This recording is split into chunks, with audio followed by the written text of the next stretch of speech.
Namo Amida Butsu, Namo Amida Butsu, Namo Amida Butsu, Namanda, Namanda, Namanda. Okay, ohayou gozaimasu. Good morning, everyone. Happy Hanamatsuri. So I'm so glad to be able to celebrate this Hanamatsuri together in the gym with this many people today. This is since how many years? Last 3 years. I think last 2 or 3 Hanamatsuri, we only had a virtual Hanamatsuri. So finally this year we are able to celebrate Hanamatsuri in person in the gym, then with this many people. Then I think you know after the service we have luncheon. I'd like to express the volunteers to preparing for the lunch today. Lots of people working for this Hanamatsuri today. I really appreciate to make this Hanamatsuri possible. Then we are able to enjoy celebrating Hanamatsuri together here in the gym today. So when I was preparing this Dharma message, and I was just using the internet, then I just realized I'm using, my cell phone is iPhone. So the first it's a calendar. First I turn the iPhone. They say date April 2nd, 2023. But we can change this calendar to. We are using the Western calendar, of course, but we can switch to Buddha's calendar. Did you know that? I did. I just realized a couple days ago. So if you're using the iPhone, you go to the setting, then go to the general, then the language and the region, then there's a calendar section. Then in my cell phone, I found Gregorian calendar, Japanese calendar, and the Buddhist calendar.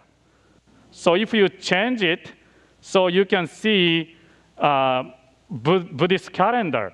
It's a BE, Buddha era or Buddhist era. So this is come from the Thai tradition, Thai Buddhist tradition.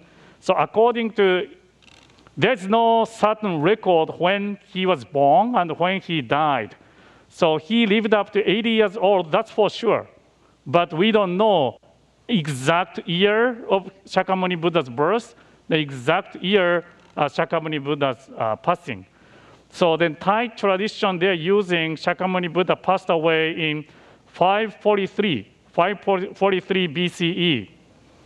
So this means using this Thai Buddhist tradition's calendar, this is 2646 Shakyamuni Buddha's birthday.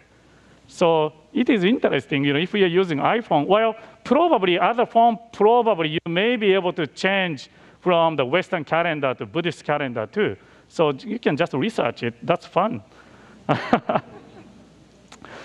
So as Ron Hamakawa mentioned about Shakyamuni Buddha's birth, Shakyamuni Buddha's father and mother is a King Bimbasara and Queen Maya. He was born in Lumbini Garden under the Asoka tree. Then, according to Shakyamuni Buddha's birth story, it says he stepped, right after he was born, he walked 7 steps. Then he said, just like this baby Buddha statue, right hand pointing up, left hand is pointing down to the earth. Then it says, in the heavens above and on the earth below, I alone am the world-honored one.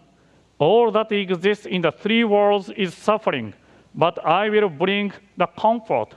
So to me, this is Shakyamuni Buddha's strong resolution. So from using this life, he's going to try to spread the teaching. Of course, he was still the baby, but from this story, I truly appreciate this is Shakyamuni Buddha's strong resolution, strong will to spread this teaching, Buddha Dharma, to all over the world. So the heavens were said to have been moved, and by these words, they are so happy, then they rained down sweet tea in response. So then, we are offering sweet tea. So we are trying to actualize Shakyamuni Buddha's birth here in the gym, in the Seattle Betsu Buddhist temple. So this ritual is offering sweet tea is following Shakyamuni Buddha's birth story. So today, we are putting lots of flags in front. So did you know Seattle Betsin, I found this somewhere in the storage. So I found lots of these flags. Then also, I'm preparing to trip to Japan in May. So one thing I prepared is これ.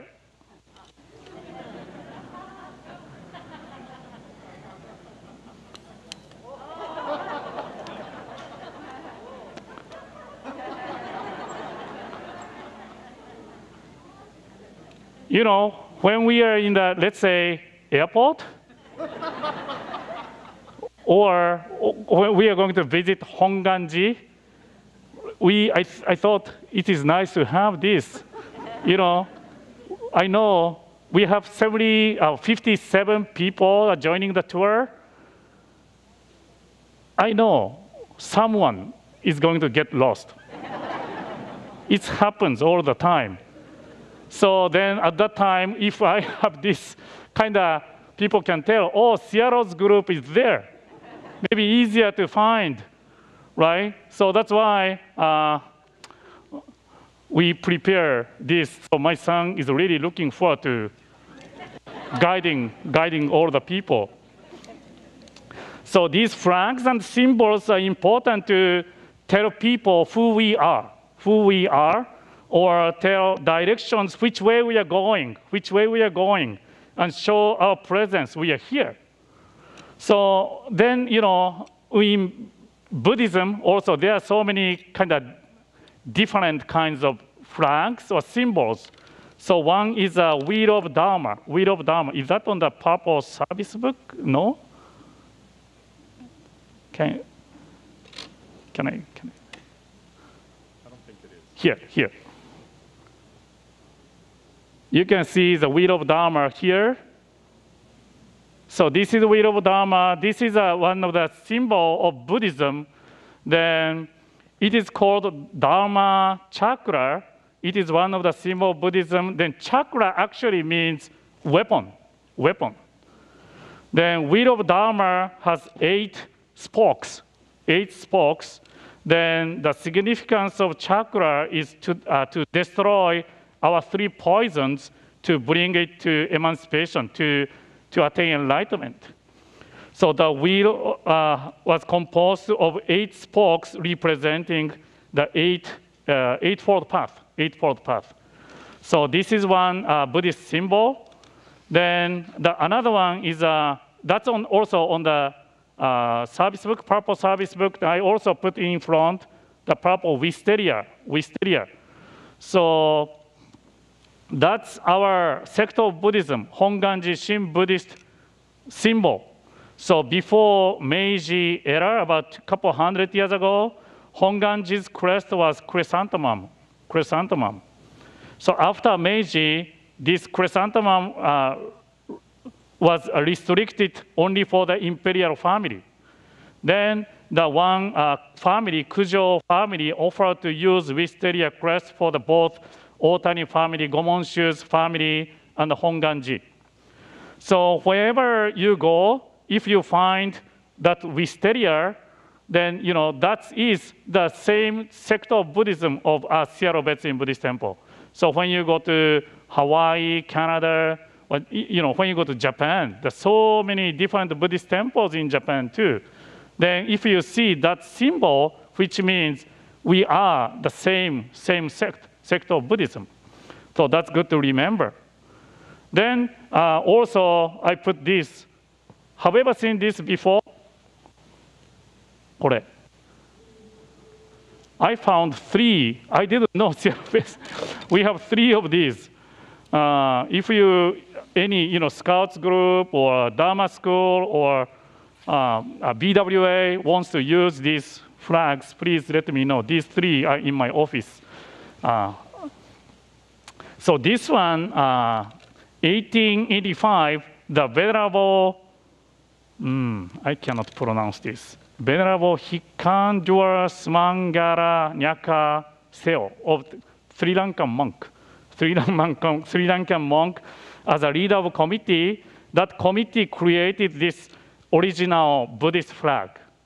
Then a couple years later, probably 1886, American Buddhist scholar visited Sri Lanka. His name is Colonel Olcott. He visited Sri Lanka and resized this flag. Then it is adopted by the committee. So then this became a Buddhist flag. So this flag is made up to 6 colors, which the sutras say emanated from Shakyamuni Buddha's head soon after his awakening and again on his deathbed. So the vertical stripe, the first one is blue. Blue is representing Buddha's head. Yellow representing Buddha's body. Red representing Buddha's blood. Then white is representing Buddha's teeth. Then like an orange kind of color, that's representing Buddha's okesa robe. Like Rosary Sensei and Mat Sensei is wearing those yellow, that's kind of original color of ministers, Buddhist monks' robe. So that's representing Buddha's okesa. Then the last one is all color, right? All color. Then this means representing a non-color, Buddha's brilliant, radiant. Then it is also showing Buddha's awakening. So this was an explanation which I found. Those flags and symbols are important to tell people who we are, then tell direction which way we go, then show our presence, we are here. So it is good to remember in Buddhism we have more, actually we have more different types of flags and symbols, but these 3 are the really common symbols. So please remember as a Jodo Shinshu followers. Then of course there is a teaching also telling us, to distinguish this is a Buddhism or this is a not Buddhist teaching. So somehow when we are listening teaching, we can tell, oh, that's a really Buddhist story, Buddhist teaching. Or this is probably not. So there is a kind of teaching to draw the line. Then as a Buddhist ministers, also our Dharma message, also always we are following 4 elements of 4 teachings in our Dharma message. So the one is, I'm introducing this from the book called Jewels, which Dr. Ken Tanaka wrote. So the first one is all conditioned phenomena is suffering. Sometimes we say life is bumpy road, life is bumpy road. This is the one teaching. The 2, all conditioned phenomena lack substantial. So then rephrased, but life is interdependent. Life is interdependent. Then number 3 is all conditioned phenomena are impermanent. So life is impermanent. Then last one is that nirvana is peaceful and tranquil. So in the Buddhist teaching, these are the basics of the teaching. Not only Jodo Shinshu, all the Buddhist teaching should be based upon this, we call 4 Dharma seal or 4 marks of life. So these are kind of Buddhist flag of teaching, telling us this is our teaching, this is our teaching. So when you are listening to the Dharma message, or when you see, you can check your view, how you are seeing all these things. If you are using the Buddhist view or kind of human ego-centered view. So ego-centered view is life should be, we always expect life should be smooth. Life should be mine. Life should always be the same. Or life is lousy. That's also written in the jewels. So instead, we use our Buddhist view to see things. Life is a bumpy road, life is interdependent, life is impermanent, and life can be great, nirvana. So please remember these 4 marks of life.